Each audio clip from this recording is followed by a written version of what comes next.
पश्चिम बंगाल, जहां राजनीति हर रोज नए रंग दिखाती है। 2019 में बंगाल को छूने वाली भाजपा की सुनामी 2021 और 2024 में तो थम गई और अब 2026 से पहले भाजपा अपना गेम बदल चुकी है। वह हिंदू राष्ट्रवाद का एक्सपेरिमेंट छोड़कर सीधे ममता के वोट बैंक में सेंध लगाने की तैयारी में है। और आज का बड़ा सवाल, क्या बिहार वाले फॉर्मूले से बंगाल फतेह होगा या दीदी फॉर्मूला एक बार फिर भाजपा को मात दे देगा? नमस्कार, मैं हूं आपके साथ राबिया और आप देख रहे हैं न्यूज नाउ। 2019 के चुनाव में भाजपा के लिए बंगाल सोने की खान साबित हुआ था। 42 सीटों में से 18, लेकिन उसके बाद हवा पलट गई। 2021 के विधानसभा चुनाव में भाजपा का वोट शेयर कम पड़ गया। 2024 की लोकसभा में सीटें घटकर सिर्फ 12। अब भाजपा भी समझ गई है, बंगाल हिंदू मुस्लिम या जाति समीकरणों से नहीं चलता, बंगाल चलता है दिमाग से। और यही वजह है कि पार्टी अपनी पूरी रणनीति को बदल रही है। 2019 में शानदार जीत के बाद 2021 और 2024 में मिली हार ने भाजपा को साफ संकेत दे दिया है कि बंगाल सिर्फ हिंदुत्व और राष्ट्रवाद से नहीं चलेगा। यहाँ के वोटर अन्य राज्यों की तुलना में कहीं ज्यादा सूझबूझ से फैसला लेते हैं और यही वजह है कि भाजपा अब मुस्लिम वोट बैंक को साधने की कोशिश में है और पहली बार खुले तौर पर कह रही है कि वह राष्ट्रवादी मुसलमानों के खिलाफ नहीं है।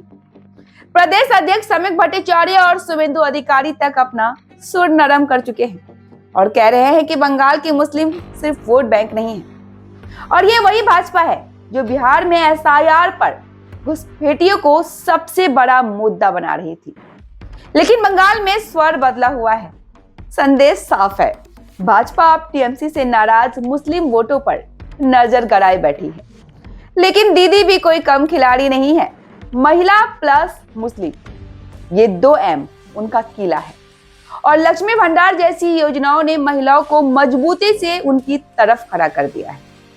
भाजपा शासित राज्य भी अब दीदी का फॉर्मूला कॉपी कर रहे हैं। एक और भाजपा के पास कोई बड़ा चुनावी मुद्दा नहीं है तो वही ममता दीदी आक्रामक है। जय हिंद और वंदे मातरम विवाद से लेकर एसआईआर मुद्दे तक हर बात को वह बंगाल और बंगालियों की अस्मिता से जोड़ रही है। उनका हमला सीधा और धारदार है। भाजपा बंगाल की मिट्टी को नहीं समझती, यह हिंदी प्रदेश की पार्टी है।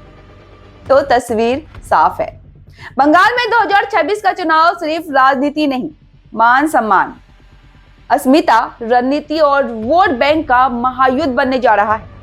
भाजपा अपनी पुरानी रणनीति छोड़कर नई जमीन तलाश रही है।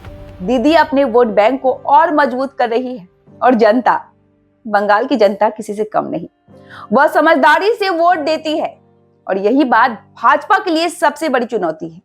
सवाल बड़ा है, क्या बिहार वाला फॉर्मूला बंगाल में काम करेगा? क्या बदले सुर और बदली रणनीति भाजपा को सत्ता दिला पाएगी? एक तरफ भाजपा मिशन बंगाल पर आक्रामक है तो दूसरी तरफ ममता बनर्जी पहले से ज्यादा मजबूत और आक्रामक। परिणाम जो भी हो, इतना तो तय है, 2026 का बंगाल चुनाव राजनीति का सबसे गर्म, सबसे मसालेदार और सबसे दिलचस्प मुकाबला होने वाला है और हम आपको हर नई हलचल से अवगत कराते रहेंगे। फिलहाल के लिए इतना ही, ख्याल रखिएगा, जल्द जुड़ूंगी आपके साथ। तब तक के लिए देखते रहे न्यूज नाउ।